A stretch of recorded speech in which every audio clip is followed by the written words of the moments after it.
Okay, thank you, Katrina. And thank you everyone for joining us today. As Katrina said, we will be doing a Q&A session at the end. So in the chat at the bottom of your screen, please feel free to add in any questions. Julie, my business partner, she's going to be monitoring the chat throughout. So if there's a question that happens when I'm talking about a specific slide, we can answer it then or wait until the end. We'll see how big of a question it is. Yes, hello and welcome. And today we're going to talk about building a better website. So a professional website is your opportunity to establish a positive first impression with your customers.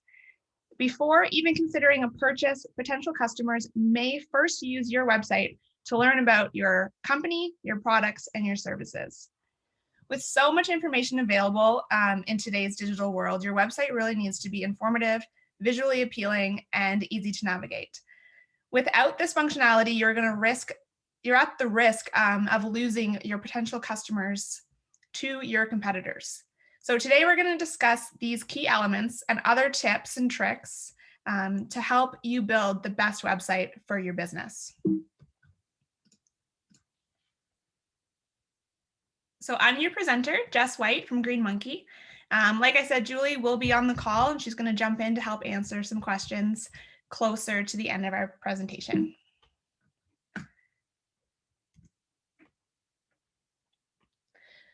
Without a website, you may not only fall behind your competition, but you may also miss the opportunity to connect and engage with prospective customers. There are so many aspects of a website. So today I'm going to talk about where to start, an intro to hosting and platforms, and then dive into website principles, the cost, and then finish up with the Q&A session. And you probably keep hearing this like beep noise because it's not letting me switch my slides. So sorry, bear with me. Now I know this statement might throw some for a loop, but I really believe that a great website isn't necessarily based on the platform that it's built on. Instead, it boils down to some key principles that work together to help you accomplish your goal.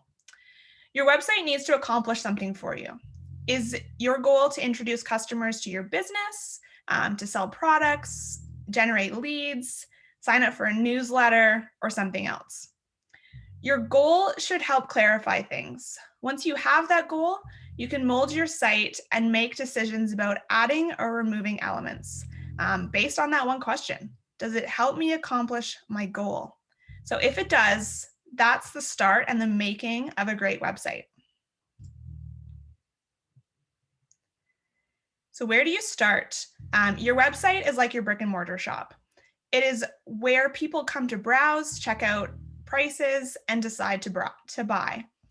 Just like a brick and mortar, you need to make a good impression the first time people visit. So getting started can be quite intimidating for those who have never done one before. So where do you start? You choose a domain name. Choosing a domain name is similar to choosing a company name. It requires a lot of thought and consideration. Sometimes your business name comes from finding the perfect domain name. Make it easy to use, or make it easy to type. So basically easy to use. When people are going to the browser, you don't want it to be too long, so keep it short. Avoid numbers and hyphens. Research it to make sure no one else has it or something similar, especially in your geographic area if you are a local small business. Register both the .ca and .com if you can. You can always redirect one to the other so that if someone's typing in greenmonkey.ca, they will be directed to the .com. And ensure that it is owned by you. So where do you register? Domain registrars are the companies responsible for registering and managing domain names for all websites around the world. Choosing the right domain name registrar is important. There are a lot out there that offer different features and pricing. One that we recommend is whois.com. Their pricing for a new .com domain is around $10 US a year. So if we had one rule of thumb and tip for any business, big or small, it would be to please make sure that your domain name, hosting, premium template, elements, and social media, all of your web assets are in your name. You need to own all of your digital assets and have access to them. There's so many times that we start a relationship with a new business and they don't know their Instagram password. They don't know how to access their domain. They have to go through their past web provider. And if you don't have access to anything, please, at the end of this presentation or even during this presentation, send an email to your website provider and tell them that you need to transfer all of your digital assets into your name. So choosing a host. Getting a web host is a crucial part of having a website live on the internet. The hosting aspect of web hosting is a service that companies offer where they'll store your website files, which can then be accessed by a web browser. There are a lot of hosting providers, and depending on the platform that you choose, which we'll get to in a little bit, you may not even need a web host because some of them are built in. The host that you choose will have a dramatic impact on how your site performs, its uptime, and your overall site management experience. For starters, you'll want a host that actually offers the kind of hosting that you need. So review all aspects, including the bandwidth, storage, email accounts, FTP, speed, support, and security to ensure that the host that you choose is right for the type of site that you're building. And remember, don't pick the cheapest solution, pick the best solution. Security not only affects you, it affects every single person that's visiting your site if they are unknowingly downloading a virus from your site. A hacked site can get you on the blacklist with Google. So ensure that your site has an SSL authentication and is secure so that your visitors know they are visiting a site that has a secure connection. This protects your potential customers when making purchases or submitting their personal information online. So to get an SSL certificate, you can go through your website, like your website host, or depending on the platform that you have, they might have it already integrated. Some hosts have an SSL certificate as part of your package, so you're not paying extra, and sometimes you do have to pay extra. For WordPress or custom websites, we recommend SiteGround. We have been using SiteGround and trusting them for years. The biggest benefit that we love is that their support team is available 24/7 every day of the year. And their plans are pretty reasonable. Again, it really depends on the type of site you're building, but their plans range from $6.99 to $39.99 a month. And I think those are US costs as well. And I know we've heard this a couple times, so hopefully it's sticking with you a little bit, but make sure that it is in your name. Go the right way here. So choosing a platform. There are so many website builders on the market. How do you know which one is the right one for you? Before comparing the various platforms yourself, we recommend that you write down what you want to do with your website. What are your goals and features that you would want to see on your website? For example, you can write down things like have a blog section, a photo gallery, online store, which is in e-commerce, reservation system, booking system, contact form, SEO features, social media. The list really goes on and on. So sit down and figure out what you need your website to do for you. Consider what your growth options will be. So will you be adding updates to your website? Do you need a blog section now or down the road? Would you be selling more products on your website in the future?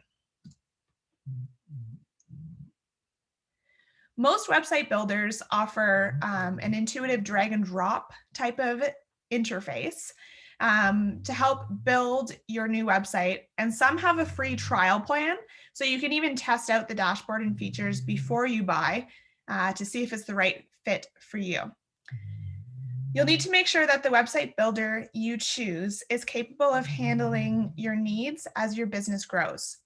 You cannot transfer your website from one platform to another. So if it was built on Wix and down the road you decide that your website has grown and WordPress might be the best solution for you, you can't transfer from Wix to WordPress. So let's talk about WordPress.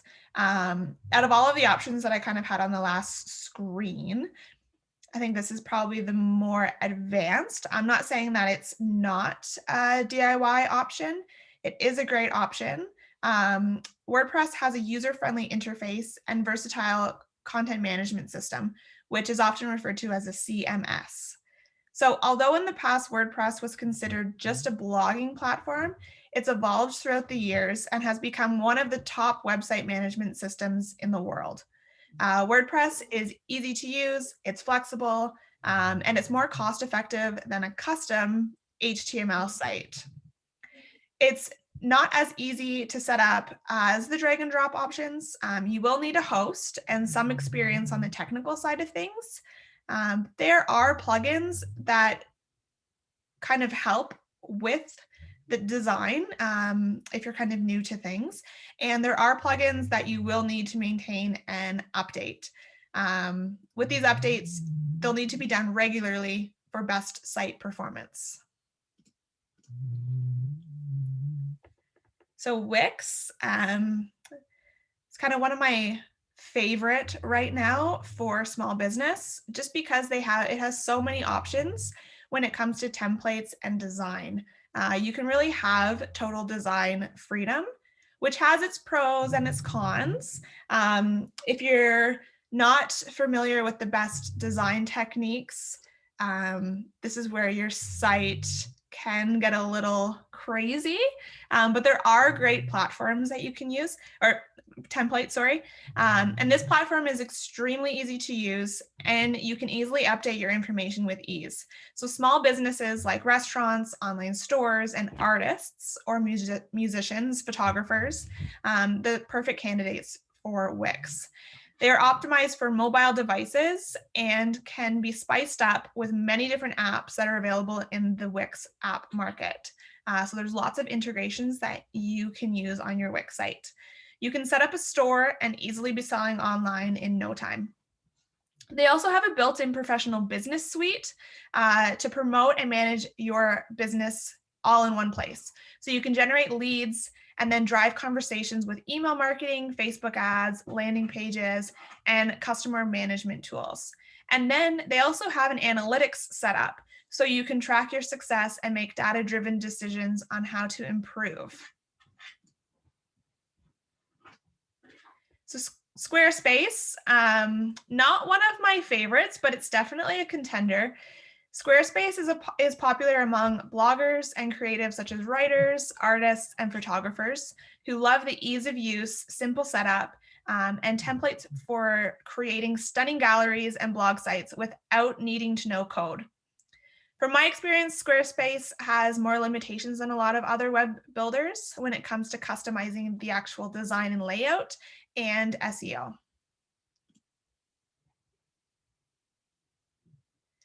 Shopify. Shopify is great for stores that sell goods or services that need a minimal amount of configuration. So Shopify is easy to set up and use, and it is a complete solution with no technicalities related to the development and hosting side of an online store. Shopify also has a POS, or point of sale system, that works well for stores that have an online presence and a brick and mortar location. So if you're already using the Shopify POS in your store, it integrates really well with your website,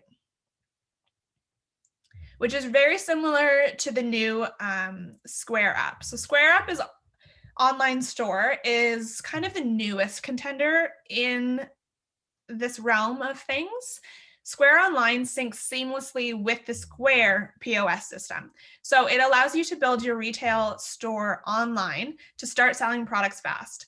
Create a restaurant website, take online orders, and offer curbside pickup or delivery, which is huge right now. Provide online appointment booking for services that you may be delivering remotely, and even accept donations or membership fees online. And you probably thought this was coming. Make sure whatever platform you sign up to is in your name. Which brings us to the website principles to help you build a better website. Plan. Don't just start designing your website without a plan. You want to make sure that you are effectively meeting the needs of your visitors. So just for anyone who's interested in this graphic, because there's a lot of really amazing key points and kind of shows all of your digital and physical touch points, we are recording this presentation. So if you want to jump back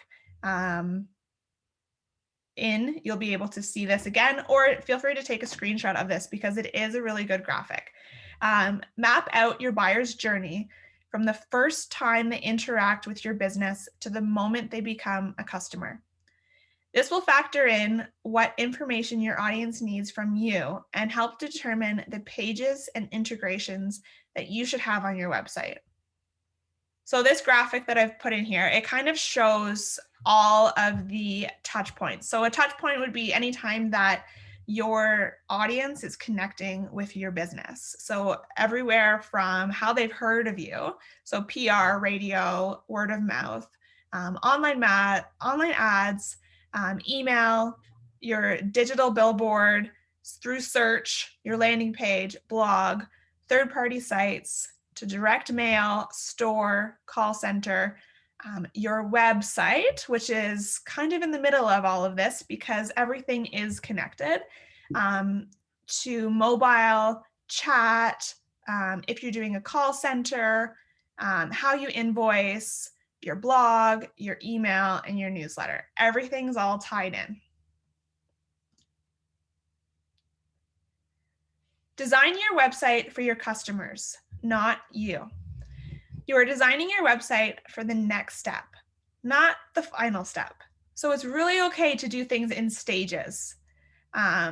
What are the pages that your audience is going to view? What content are they going to read? And what offers are they going to convert on? Navigation. It shouldn't be difficult. It shouldn't be difficult for a website visitor to find what they're looking for on your site. So don't try to reinvent the wheel with a complex design. Stick with the standard format. The best placement for your navigation is right at the top of your page. Sometimes it's suitable along the side, but the key is to keep it simple. The fewer options in your menu is best. Try to eliminate unnecessary menu options. For example, instead of having a home button, just use the website logo. It's become pretty intuitive, and it's kind of how your users will view the site. They'll just automatically click the logo to get back to the home page. So take a look at HelloFresh's site. You'll notice that there's minimal text on the screen, and the call to action button is clear and obvious. The design is super clean. The menu options are extremely limited.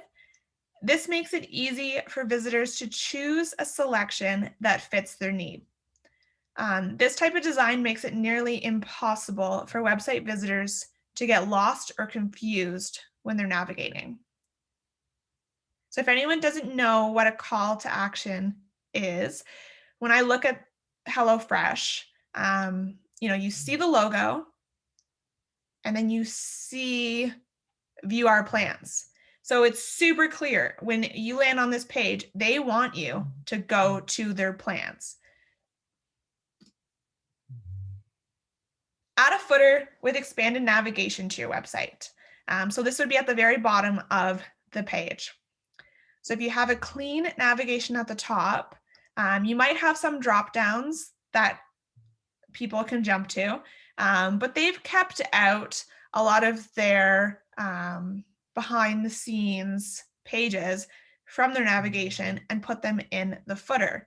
So you can scroll down and see everything down here.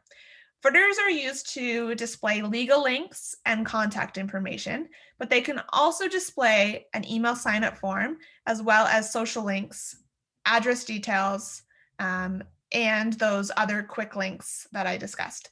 So if your website contains heavy content, you can display more important links and helpful information that might be helpful for people who may prefer the bottom of the page navigation. And it's usually found in footers. It's, again, one of those things where I say, don't reinvent the wheel. People have become, it's kind of common for them now. They're used to it. So they'll come to expect it. Don't forget about your mobile menu design. The use of responsive web design ensures that your website will look great despite the device that it's actually used on. So keep mobile navigation short and sweet. List the most important pages first. Make your navigation intuitive. Be thoughtful about fonts and contrast. And remember that this menu was designed to be touched. So you will need to make sure that the spacing is large enough that the user can easily select the item that they need. Just to recap, you'll want to plan and choose the menu order strategically. Use familiar structure and user-friendly language. Link back to the homepage with your logo. Make primary navigation stand out. Keep your header options to a minimum. And you can add a search bar to your site if it has a lot of content. Keep your menu simple. Any destination should be 2 clicks away. Keeping the drop-down menu options to a minimum is also recommended for most websites. It's really anything that helps improve user experience. So unless you are a marketplace with numerous categories for all of your products or a lot of menu items, you'll kind of want to keep it to a minimum because a lot of menu items will confuse your audience and it's really not necessary. So this seems obvious enough, but I'm going to say it anyways. Navigation is meant to be used. You don't want your visitor to have to think in order to navigate your site. So I'm going to let you in on a little secret. The secret to a great looking website is typography, which might be a new word for some of you, but by definition, typography is the art and technique of arranging type to make written language legible, readable, and appealing when displayed.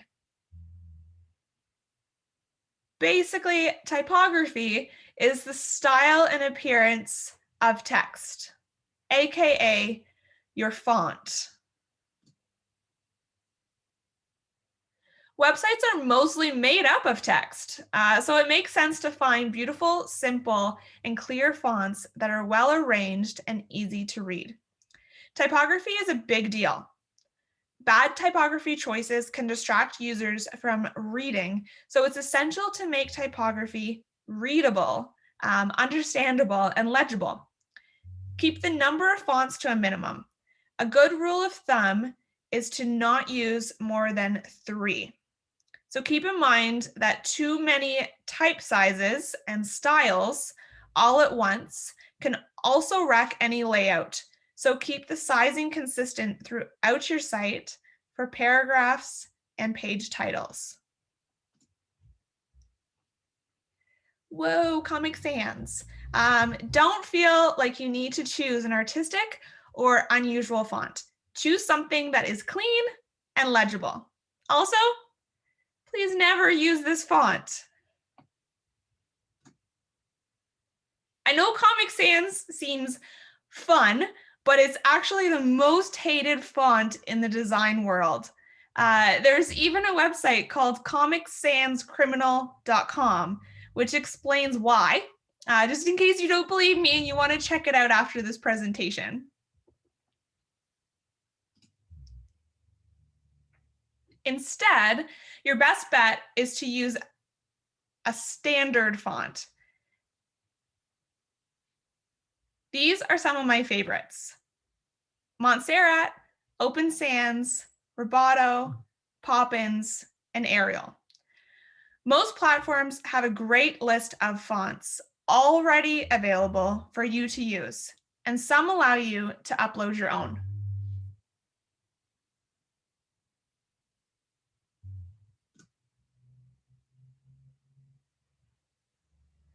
A great website should answer the 5 W's. Don't forget to inform the viewer and let them know who you are, what you sell or do, where you are located, when you are open, and why you are different. Your content must be relevant on your website. This plays a major role in getting indexed by search engines. Good quality content is key. This has never changed, and I doubt it ever will. Providing high quality content on your website is still one of the best ways to influence page rank. So when it comes to creating content, creating your website content, you should be the one to actually start the creation for your website. Even if you plan to hire someone to edit or polish, you know the basic message of your company more than anyone else will. There are so many types of content that you can have on your website. You can have written content, obviously your about page, blog posts, articles, case studies, infographics, online polls or surveys, ebooks, video and audio, email newsletters, podcasts, webinars or training, product reviews, testimonials, social media, press releases, mobile apps, and the list can go on and on. You can do a minimal amount of content or an extensive amount of content. It really boils down to what is the purpose or end goal for your website. The one thing you do need is to share your story. Humanize your website and tell your unique story. Telling your story makes people feel more connected to your business. Customer testimonials are another great element that I recommend including on your website. They help to build your credibility.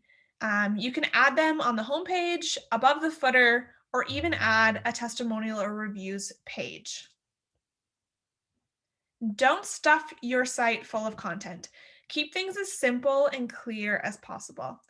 People don't read websites, they scan them. So when you are creating the content for your site, keep that in mind. Don't add in walls of text.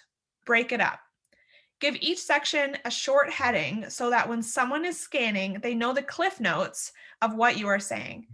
If it is appealing and they want to know more, that is when they will read the entire content. So in the end, create valuable content that your audience will read. If you are active on social media, add it to your website. You can add icons that link to your social media accounts and also add feeds that will pull in your recent posts. The more social your web presence is, the more visible and rank worthy it will be. It's also a great way to add new content on your website without all of the extra work of creating a blog post. So if you're a little short on time, but you want to have content and updates on your site, social media is a great way to do that. Images are important. As the old saying goes, a picture is worth 1,000 words. Images let you portray emotion, they help build trust, and they help tell your story. They allow you to show instead of just tell. So make sure that you choose your images wisely. So how do you use images properly in your website? Make sure that your images are relevant. Don't just use photos. Use original images. Think about cropping and scaling. Use multiple images for products. Integrate icons and optimize your images. So if you don't have original photos, then stock photography could be a great budget-friendly solution. There are a lot of stock photo libraries available, and each has its own pricing structures and copywriting policies. So companies such as Shutterstock and Adobe Stock, they sell images on the photographer's behalf. And then you have Pexels and Unsplash. They let you use stock images at no cost. Sometimes you do need to give the photographer credit, but most of the time it's free. And then Free Pick and Canva are a little bit of a mix of both. They both have free and pro plans available. There are some terrible stock photos out there. Thankfully, there are 17,898 resources for small business photos on Free Pick. Like, these are honestly terrible, and I'm not sure, other than maybe these two in the bottom corner, when you would ever need to use these other ones. First off, this little girl, I don't think she owns a business. She might be really stressed out from homeschooling, but I doubt it's small business related. This guy here looks like he has a cold. I think these are Kleenexes. I'm not sure if he's sleeping or if he has like dry eye syndrome, but he looks like he's having a terrible time. And this little girl, she is super excited. So maybe her small business was worth it after all. This girl down here, I don't think that's appropriate clothing for any small business owner, but we'll see. I don't know. So you really have to use your judgment. Believe it or not, these photos were found by using the exact same stock site and search keywords. So thankfully, there are actually a lot of really great stock photos available. You really just have to find what is relevant and works best for your business. What fits your color scheme and what will help communicate the message that you are trying to portray. So icons, they may seem like a small thing, but icons are actually a fairly significant design component. Icons help signify key points. They can help to portray the same message, but condense the amount of type and keep things more visually appealing. Remember, people don't read, they scan. Swapping written statistics and names for a chart labeled with visual icons creates a clearer, more accessible, and therefore more efficient design. This type of image is often referred to as an infographic.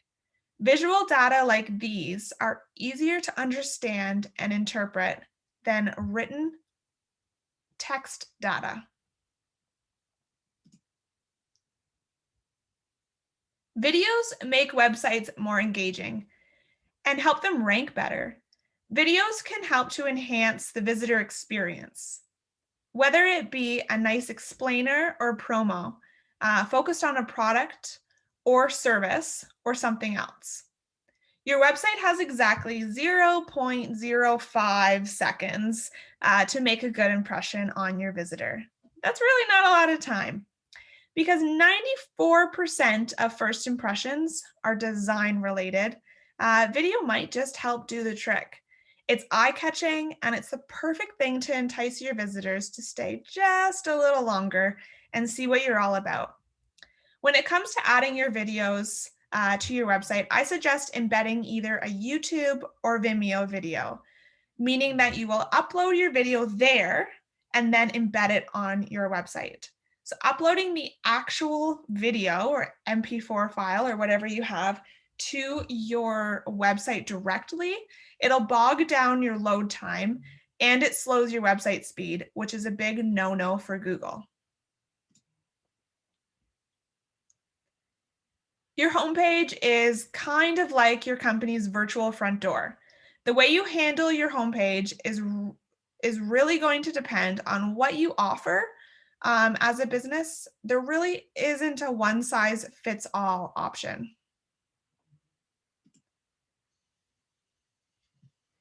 Don't be wary of designing slightly longer homepage, but keep it tight and concise.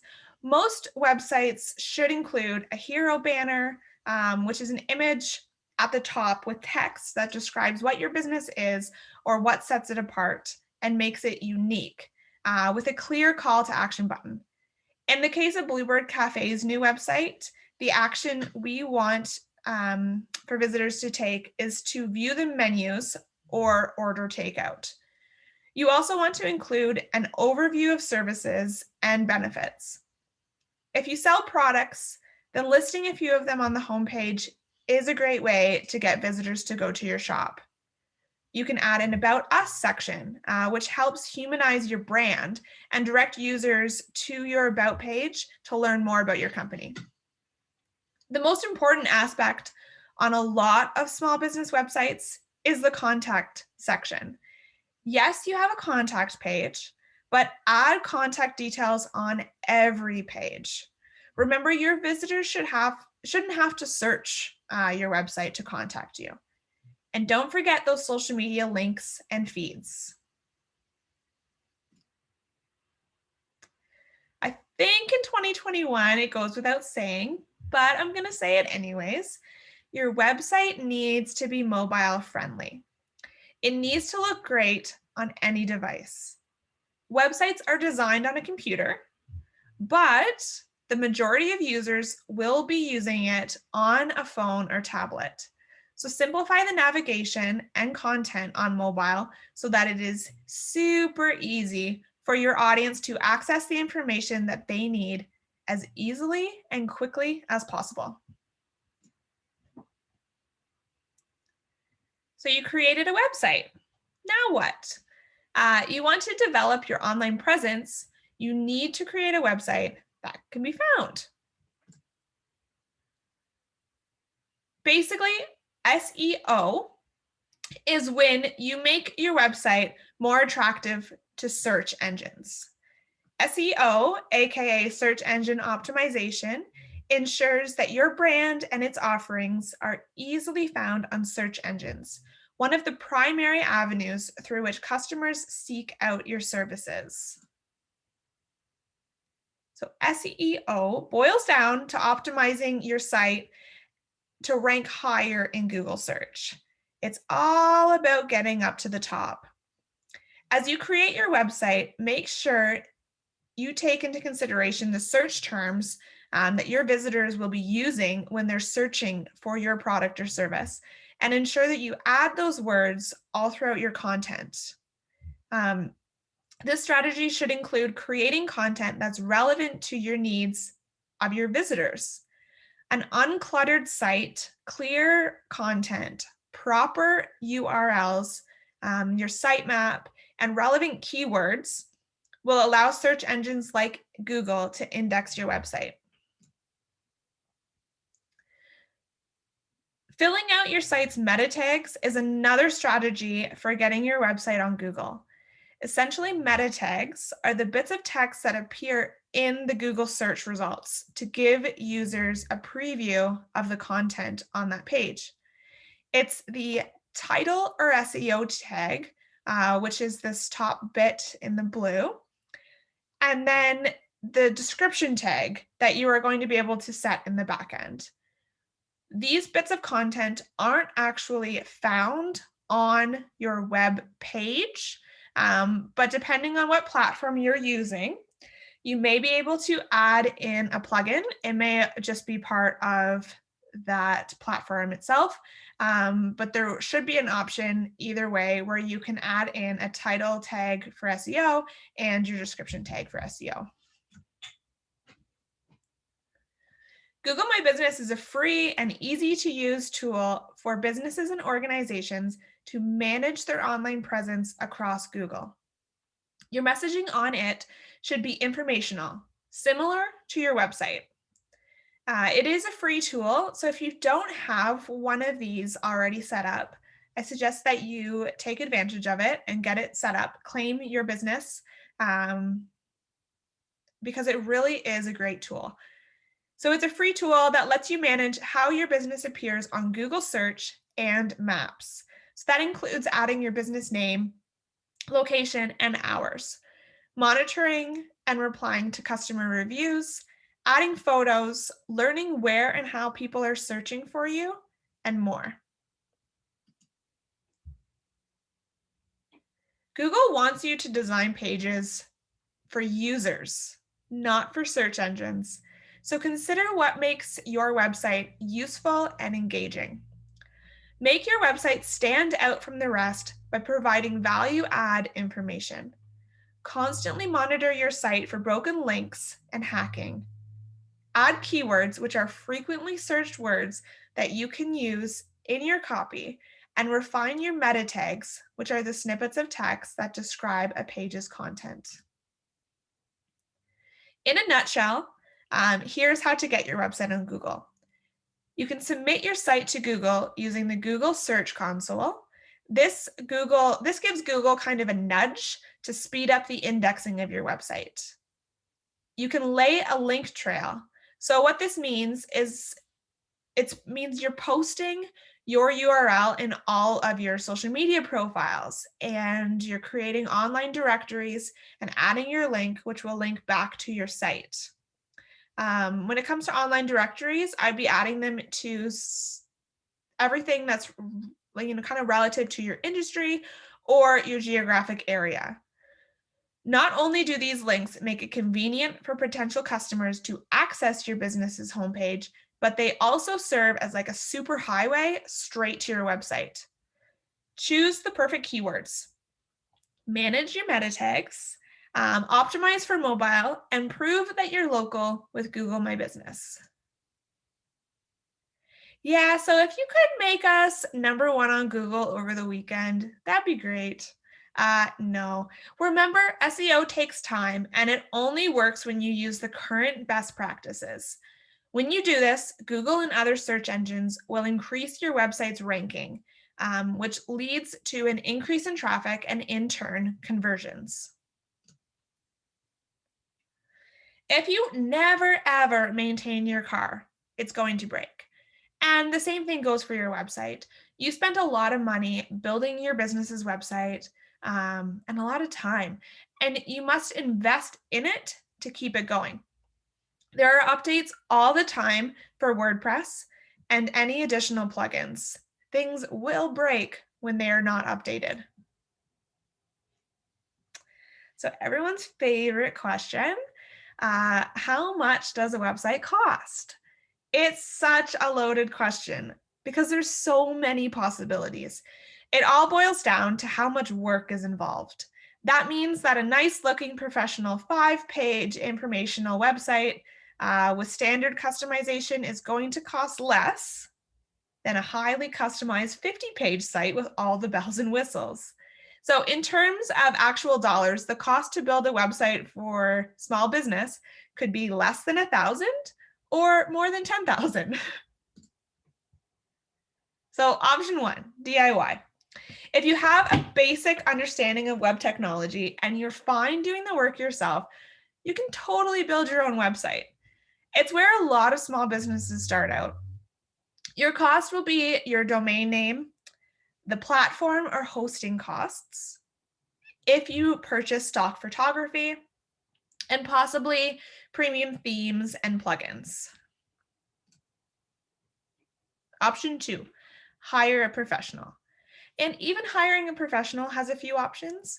You can hire a freelancer, a boutique agency, or a large development agency. Hiring a designer to either create a new site on a drag and drop platform or revamp your existing site on a drag and drop platform is the next most cost-effective solution. You will still have the costs outlined in option 1, as well as fees for the designer to optimize and design your site to be more user-friendly and professional. You can also hire a boutique agency that usually has a small specialized team that will work with you on not just your design, but your SEO and marketing as well. And finally, hiring a larger web development agency will allow you to work with developers who can create custom coded solutions, which honestly, a lot of small businesses don't need. So I haven't really touched on custom HTML sites at all in today's presentation. So when it comes to building a website, there are a ton of options. Every option is a little different, and one will work better for your business than the others. Do your research. If it's something you want to tackle on your own, you will need some type of image editing software.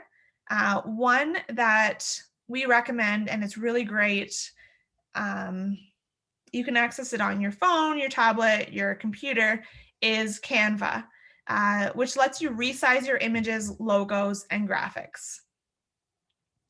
Remember, your website is one of the first things new customers may see. So keep it informative, clean, and make sure that the overall design is cohesive with your branding. Remember that your website should help you achieve your goal. It is not the be-all and end-all of your marketing. It is simply one part of the buying circle. So don't forget about your other marketing strategies and tactics. And that kind of wraps up our my presentation today. So I think now we're going to open it up to Q&A. Julie, I'm going to bring you back in. Yeah, I'm here. So I did answer one, but I'll just talk about it in the room so everyone sees it. So is Squarespace the same as Weebly? No, it's Square and Weebly. Square acquired Weebly in 2018 for a lot of money. Squarespace is similar to Wix.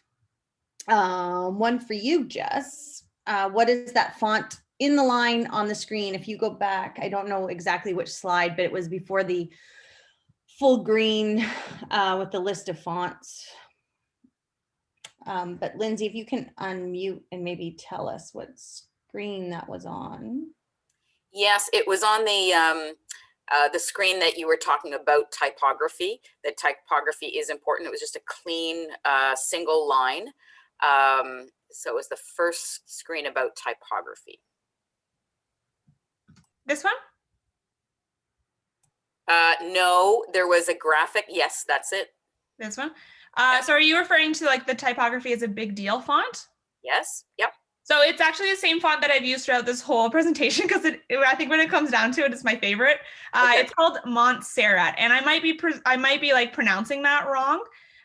This is how you spell it right here. It's the top one. Perfect. Thank you very much. No problem.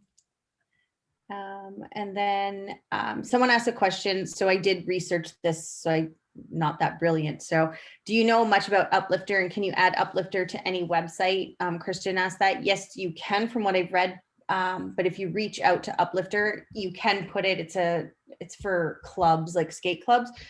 You can put a button that'll take a link to your Uplifter account, which is probably the easiest way. But I would reach out to them which formats it works on, but it probably works on every platform, I would imagine. So the next one, Katrina asked, how many hero images do you recommend for the homepage slider? So this kind of boils down to your goal. So what is it that you are having on your site? And there's different ways that you can kind of tackle it too. I like keeping it clean. And I like having the same messaging in there, but every business is so different. So I think if you are going to direct users to different parts of your website in your hero banner, then you can have a slideshow option. I would not have more than, I think 7 is probably too many. Keeping it on the smaller number is probably best, because you really want people to land on your site and know where to go. So if there's too many options, it kind of is distracting. And but that being said, I mean, like every business is so different. Some businesses have more options, but I would keep the number a little bit smaller.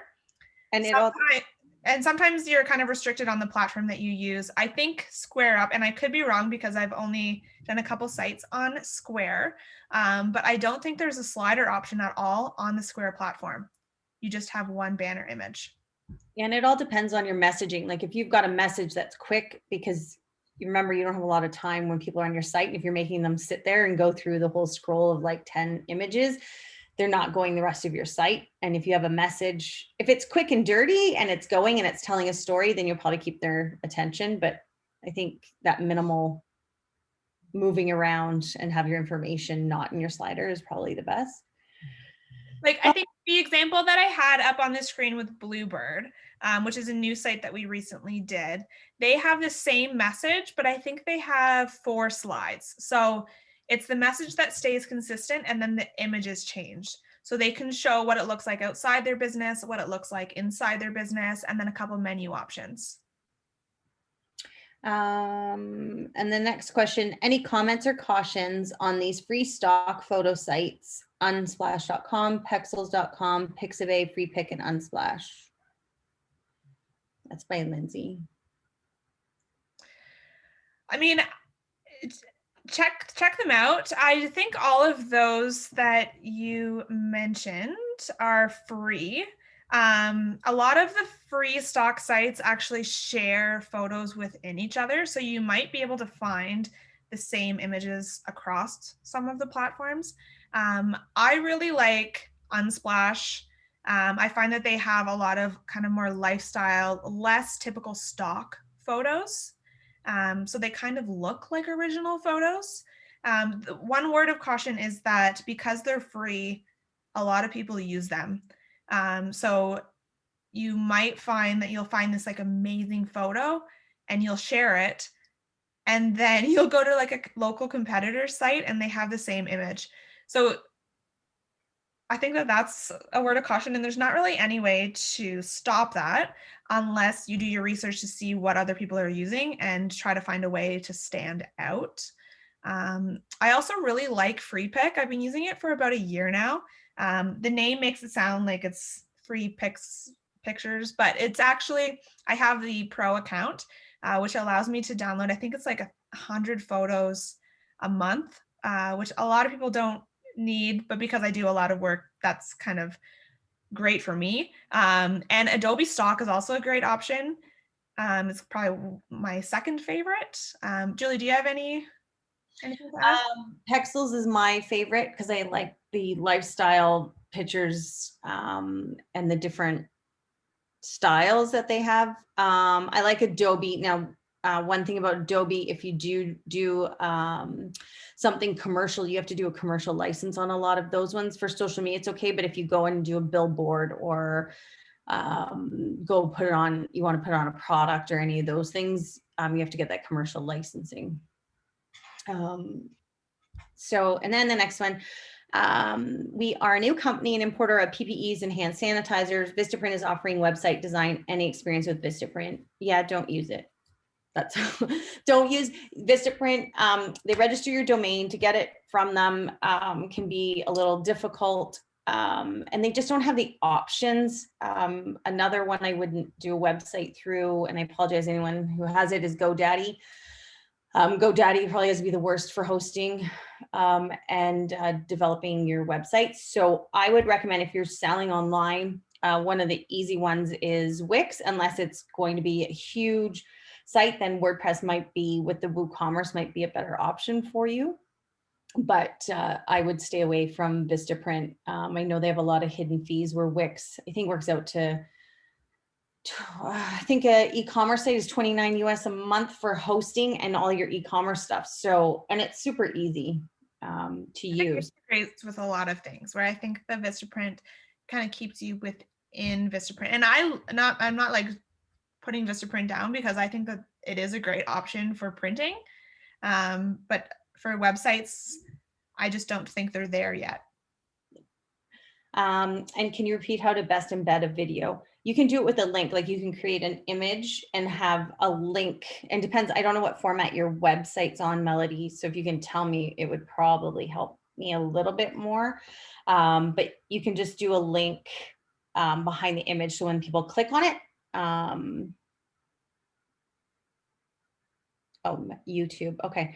So yeah, so you don't want to host the videos. If you're asking that question, you don't want to host the videos on your website at all. They should be on another platform like YouTube, and you can embed them there as well. And Vimeo or Vimeo, however you want to pronounce it, is the same thing, like having the videos embedded on your site. So when it comes to the embed, when you're on YouTube or Vimeo, you can save out an embed code. So it's not the URL that's at the top of the page. Somewhere underneath the video in your YouTube account, you'll be able to copy an embed code. And then you can go to your website, and depending on what platform you're on, they're all a little bit different. Like if you're on Wix, you can just say you want to add a video, add a YouTube video, and then paste in that embed code. And there's some settings too. You can change it so that you don't show the title, you don't show who created the video, you're not showing the play buttons. Like you can change all of those settings. I purchased a WordPress domain through GoDaddy a year ago and now have renewed through GoDaddy. Do I need to pay for other fees separately to WordPress? Yeah, so your domain is just the register, like to own that name. If you do it yourself, your WordPress will be free, but your plugins or anything else, and your hosting, I don't know if you have your hosting, Denise, purchased through GoDaddy, but WordPress is technically free other than your hosting and your domain, unless you pay someone to build it. Next question, does Green Monkey do websites, and how much, and how do we contact you?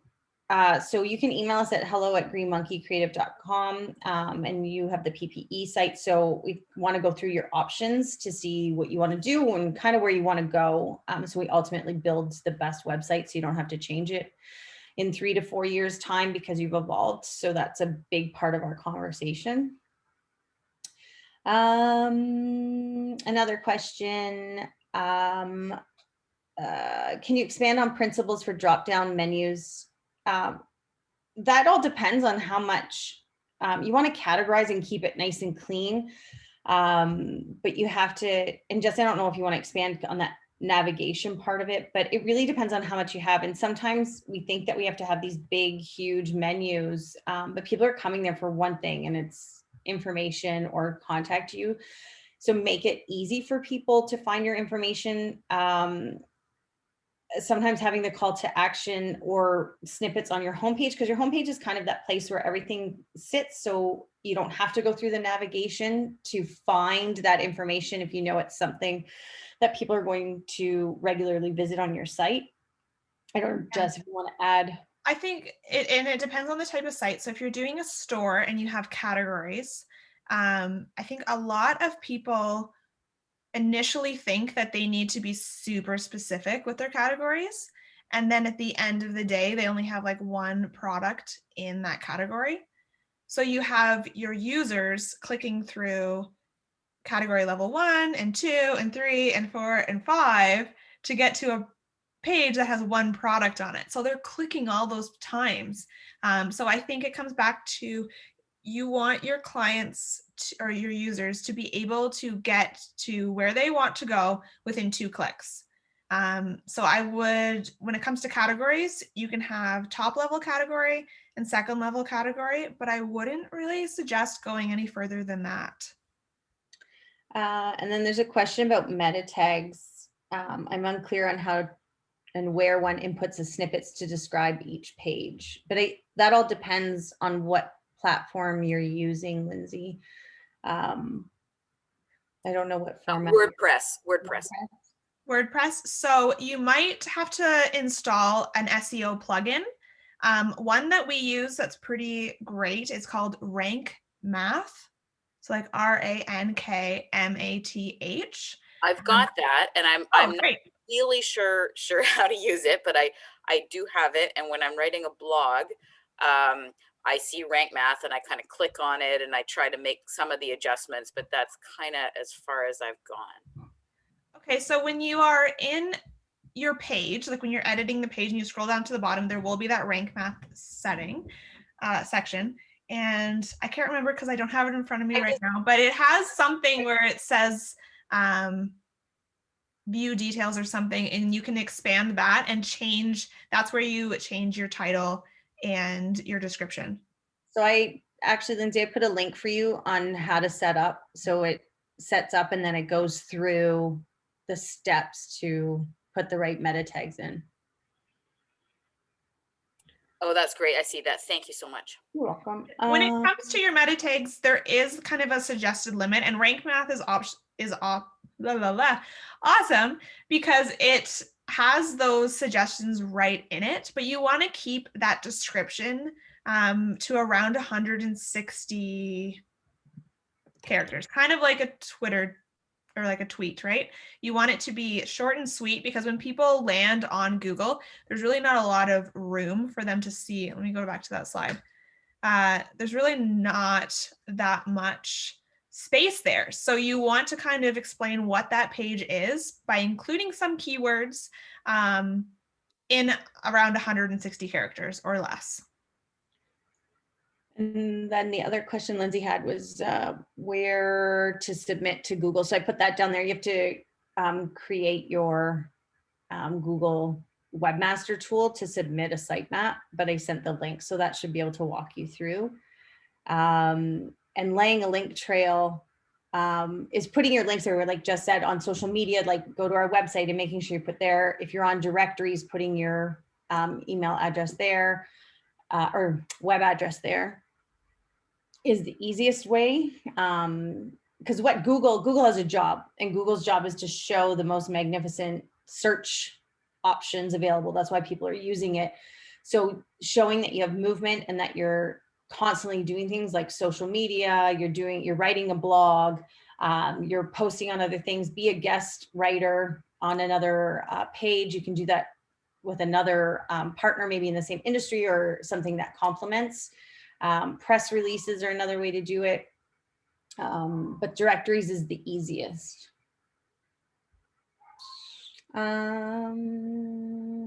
Wix. What are the best add-on apps you suggest? And do you think it's worthwhile to have a video on the home screen above the folder? Do people get deterred from that? So I don't know Carly, what business you have that to kind of tell you what apps. There's a marketing SEO one that starts with an A, and I can't even think of it right now. That costs, I think, like $13 or $14 a month. That one's amazing. That's what I was like, I give you, no, that's Contacts. It's called Ascend. Thank you. You can do email campaigns. You can post social media. You can do videos. It helps you with your SEO. And so that one is probably my favorite add-on app, hands down, because you can set up an email campaign and design in minutes. And they have templates as well. So that one's my favorite. And then Jess, you can answer do you think it's worthwhile to have a video on the home screen above the folder? Do people get deterred from that? So there's a couple things here. So first, the video. I like when videos are in the hero banner section without audio. But there's kind of like a two-part to that. You'll want to set a background image, because when people load the page, the video might not load right away. So it's nice to have something to view. But it kind of comes into the page speed kind of thing too. If you're uploading a video above the fold, you'll want to make sure that it doesn't affect your page speed time. So if you're using it as a background image, or to replace that background image in that hero section, just make sure that you have a backup option so that it still looks great when the website loads. Having a video there, it kind of is a little bit more interactive and it is eye-catching, but you do need to make sure that it's still going to look great when the video is loading. And then you can also have it where it's kind of just an embed. If you're having an embed with audio, don't have it play automatically. I feel like I think back to MySpace, and when you go to like MySpace profile, you'd click on it and like all this, your favorite song would start playing and just all this noise. People don't like that anymore. I think that's why it's come like just thinking about social media, when you add a video, it's good to have the transcript so that you can read it, because people love video, but they might not want to listen to it right away. So giving them the option to click play, but having it above the fold is a good option. Again, it just depends on what your goal is for the website. If you want them to learn about a certain product or about you, videos are a great way to kind of explain a complicated project or whatever. How best to record a video? Can you do a selfie then upload to YouTube? Is it free? Yes, YouTube's free. If you're going to use your phone, just make sure you have appropriate lighting. There's lots on Amazon that you can buy that's pretty cheap. But there's other apps that you can use on your phone that'll help format your video as you're recording, and you can pause it, kind of similar to what's happening with TikTok and all those crazy videos. But Jess, I don't know if you have any input on the video portion. I think another thing that's important when it comes to videos is your thumbnail. So if you're having the option where you're not auto playing it and you want them to press play, you can add in like a thumbnail image in YouTube, which makes that video look a little bit nicer on your homepage. So instead of, for example, like your video being of you half talking with your mouth open and your eyes closed, you can change that to a thumbnail graphic and brand it a little bit more to your business. Another question, can Wix design a website? How much? Wix does have designers. I don't know how much they charge. You would have to reach out to them. Ellen had a question. I volunteer with a not-for-profit. The web developer did not put our site in our own name. Why would he not do that? What advantage for a developer to own the site? I think it was just sometimes in the olden days, I'm going to say the olden days, I think it was just your developer had everything and you own them. But we've run into a lot of issues where developers, go out of business or the relationship goes sour and they don't give up those rights. So those are your digital assets. I would recommend, and it might have been no one, like someone, they just didn't want to bother no at that time when it was set up. So I would ask them for the credentials to be transferred over to you. I get really upset when I find out that designers have hung on to things and then they don't really want to work with a new company, which I think is kind of crappy. So that's why we put everything in everybody's name. You should own it, not us. I think when it comes to, like lawyers or electricians, you have to keep your credentials up. When it comes to website developers, anyone can become one. So that's why it's really important to do your research before you start a project with someone, because there are a lot of, like sleazy people out there, and you really like maybe they're not sleazy, but they not best business practices. Like, yeah. We had a client that bought their WordPress template off of Fiverr, which I have no, like you want to get a logo designed by Fiverr and you want to use Fiverr. I think that they have some great designers there, but the website she got, all the themes were out of date, the plugins were all out of date, didn't own the theme, nothing. And she paid like $900 for nothing. And she ended up being $900 out. And because we had to redesign a whole new website. And so just be cautious, I think. And I'm not saying that because we design websites. I think that there's a lot of great designers out there that can help you. But just be cautious, because as a small business, you got to watch those pennies and you want to make sure that you're getting what you paid for. So I would hate to have you guys call me in a month's time and say, I got screwed out of some money. So another one, I have a website built on Shopify. Do You offer service to fine tune what I've done. I sell product and would like to start blogging. Yeah, absolutely. Give us, flip us an email and we can kind of go through what you have and help you assess what maybe the next steps are or help you where your business is going. And then Denise, can I move my WordPress site from one provider to another? You can move WordPress hosting, but you can't move a WordPress site to Wix or Square. You can't really move any of them. I think, Jess, can you move, you can move Squarespace to Wix or Wix to Squarespace, or you can't do it at all? No, platforms are platforms. They all are separate because they are all created with their own like languages. And then is there a cost to transfer Melody? Cost to transfer for what? The domain names or the GoDaddy? Domain name.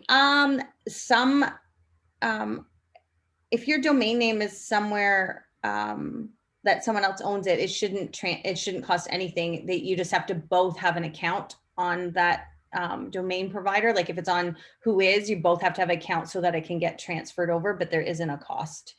Vistaprint, no, there isn't a cost. You just tell them that you want it transferred over. So we just actually did that for another client where they had bought their domain name through Vistaprint, and it was pretty easy to transfer it over to him, and then we had access to it. And that's it for questions. So if anyone has any other questions that they want to take offline, there's our email at hello@greenmonkeycreative. And I hope we addressed, or Jess addressed, everything that you're